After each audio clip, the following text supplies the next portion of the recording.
Breaking news. Welcome to today's headlines. Queen Elizabeth's death, flashes of Biafran, Nigerian war. Queen Elizabeth's death, flashes of Biafran, Nigerian war. To my dear listeners from wherever you're listening from, please stay tuned as I read today's news. Buckingham Palace, England, had in the late afternoon of Thursday, September 8, 2022, announced the passage of the British monarch. Thus, the Queen died peacefully at Balmoral this afternoon. The King and the Queen consort will remain at Balmoral this evening and will return to London tomorrow.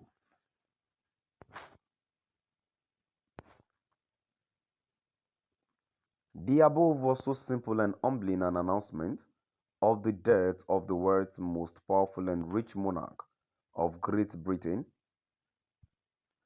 She ruled Great Britain for 70 years and was head of the Commonwealth of Nations for that amount of time.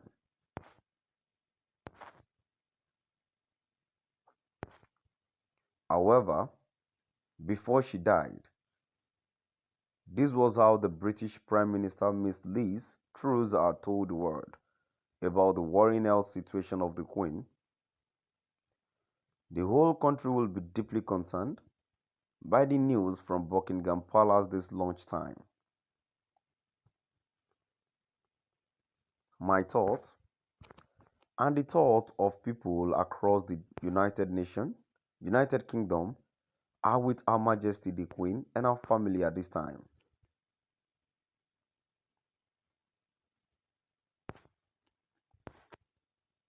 Similar emotional sentiments rang out from the White House and offices of heads of government from around the world, with prayers being offered for God to save the Queen.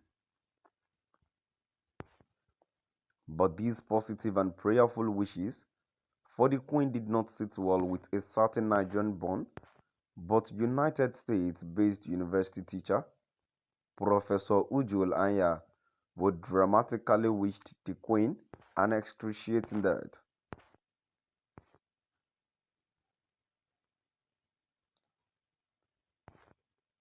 She wrote on her Twitter page thus: I heard the chief of monarch of a thieving, raping, genocidal empire is finally dying.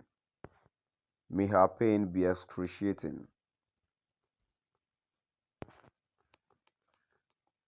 The tweet has since been deleted for violating Twitter rules. Besides, in another tweet, she referenced the rumored role of the British Empire in supplying the Nigerian government with arms and ammunition during the nation's civil war, which spanned 1967 to 1970. If anyone expects me to express anything but disdain for the monarch who supervised a government that sponsored the genocide that massacred and displaced half my family and the consequences of which those alive today are still trying to overcome, you can keep wishing upon a star, she wrote, following the announcement of the Queen's death.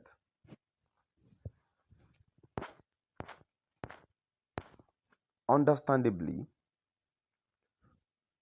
Professor Hujul Anya's tweet drew the attention of many, including Amazon founder Jeff Bezos, who quoted the post and wrote, "This is someone supposedly working to make the world better? I don't think so. Wow."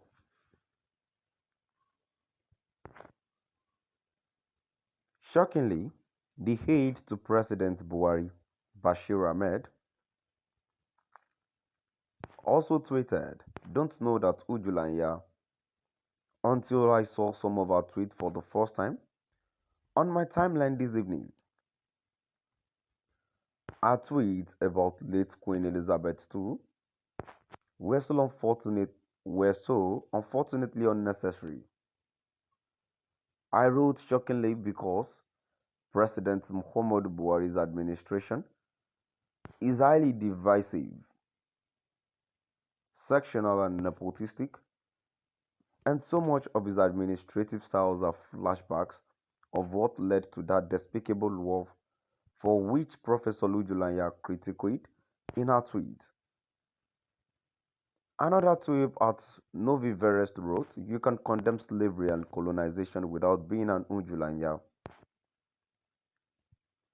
Her statement was terrible, and you can't defend it. It is that simple. However, many others defended the professor for speaking out against the colonial legacy of the British Empire under the late Queen,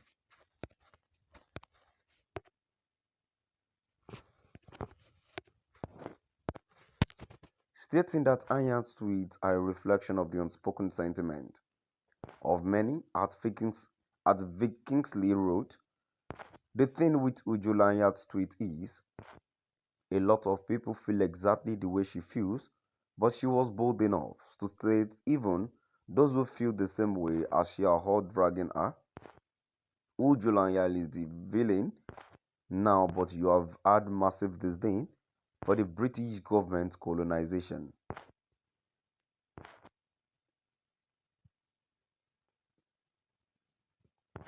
I stand with Ujulanya. The level of sympathy Queen Elizabeth, who died peacefully, is over. Leveling the sympathy given to Africans who died as a result of colonialism because there was no social media at Filosofiero one tweeted. Carnegie Mellon University, the American institution in which Anya lectures, also released a statement distancing itself from the professor's comments.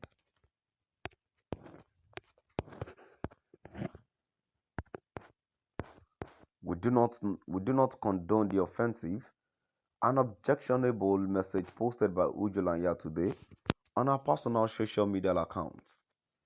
Free expression is core to the mission of higher education. However, the views shared absolutely do not represent the values of the institution, nor the standard of discourse we seek to foster, the statement read. To my dear listeners, now I've come to the end of our today's news. Please do drop by at the comment section and let's know what your view